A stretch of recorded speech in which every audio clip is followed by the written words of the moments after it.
પણ વાત એ છે કે હવે આ વર્તમાન પરિસ્થિતિ આ આવી રહી છે, હવે આની અંદર આપણે છૂટા છે બુલેટ હાંકવા કે આવા મહાપુરુષોની બાજુમાં જઈને બેસી જવું, આ નિર્ણય હવે આપણે કરવાનો છે. મારો કહેવાનો શું રહી છે, જેની અંદર હકારાત્મકતા આવશે, જેની અંદર પ્રેમ આવશે, જેની અંદર ભક્તિ આવશે, એની અંદર 110% આ એટલી મેં અખંડ દીવાથી લઈને ધૂપિયાથી લઈને મહાયજ્ઞ સુધીની વાત કરી. આ વરા જાય ક્યાં થાય છે કોઈ દેશમાં બીજે ક્યાંય?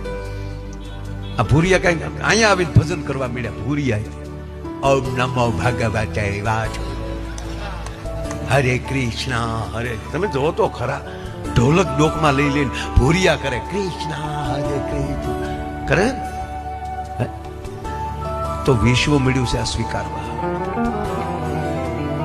આપણે નો રહી જાય ઈ વાત છે. કમળ ખીલે ને એના મૂળિયા ફરતા માછલા કાદવમાં આટામાં લે, સુગંધ તો બહારથી ભમરો આવીને લઈ જતો હોય છે, ઘરના ન રહી જાય. ઈ માટે આ ભલામણોની વાતો છે કે હવે આ બધું આ ભજનની અંદર કેટલા તમે જો તો ખરા તેજ કેવું ગાજે છે.